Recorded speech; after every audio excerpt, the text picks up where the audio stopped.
మీ కళ్ళద్దాలిక పక్కన పెట్టేయండి. ప్రతి కంటి సమస్యకి బెస్ట్ సొల్యూషన్ ఇస్తుంది అమెరికన్ లేజర్ ఐ హాస్పిటల్. ఇటీవల నూతనంగా ఎంపికైన కార్పొరేషన్ల చైర్మన్తో ఏపీ సీఎం నారా చంద్రబాబు నాయుడు సమావేశమయ్యారు. ఈ సందర్భంగా వారందరికీ శుభాకాంక్షలు తెలిపారు.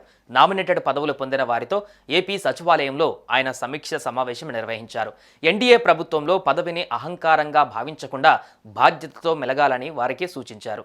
ఈ సందర్భంగా నిర్వహించిన సమావేశంలో సీఎం చంద్రబాబు వారికి దిశానిర్దేశం చేశారు. ముందుగా చెప్పినట్లు 3 పార్టీల వారికి పదవులు ఇచ్చామన్నారు. మొన్నటి ఎన్నికలలో అభ్యర్థుల ఎంపికలో ప్రత్యేకమైన విధానాన్ని పాటించామన్న సీఎం నేడు నామినేటెడ్ పదవుల విషయంలో మంచి కసరత్తు చేసి పదవులు ప్రకటించామన్నారు. ఫేజ్ 1లో ముందుగా కొందరికి పదవులు ఇవ్వగలిగామని, ఇంకా నామినేటెడ్ పోస్టులు ఉన్నాయన్నారు. కొందరు నాయకులు తొందరపడుతున్నారని, ఇది మంచి పద్ధతి కాదని తెలిపారు. పార్టీ టికెట్ ఇవ్వలేకపోయిన వారికి మొదటి లిస్టులో కొంతవరకు అవకాశం ఇచ్చామని వెల్లడించారు. జైలుకు వెళ్లిన వాళ్ళు, ఆస్తులు కోల్పోయిన వాళ్ళు, కేసులు ఎదుర్కొన్న వారు ఉన్నారు. పార్టీకి ఎవరు ఎలా పనిచేశారో తన దగ్గర పూర్తి సమాచారం ఉందని స్పష్టం చేశారు. పార్టీ కోసం నిరంతరం పనిచేసిన వాళ్ళు ఉన్నారని, ప్రతి ఒక్కరికి న్యాయం చేయాలి అనే విషయంలో స్పష్టంగా ఉన్నామన్నారు.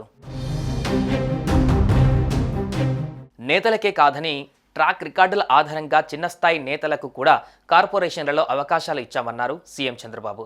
సింపుల్ గవర్నమెంట్, ఎఫెక్టివ్ గవర్నెన్స్ అని తాను పవన్ కళ్యాణ్ చెప్పామని, అదే అంతా పాటించాలని సూచించారు.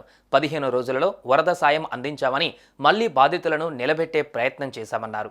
ఇది మన విధానమని, దీనికి అనుగుణంగా మీరు పనిచేయాలన్నారు. మంత్రులు, ఎమ్మెల్యేలు, ఎంపీలతో కలిసి సమన్వయంతో మీరంతా పనిచేయాలని కోరారు. మీ వల్ల కూటమి ప్రభుత్వానికి పొలిటికల్ గెయిన్ ఉండాలని చంద్రబాబు స్పష్టం చేశారు.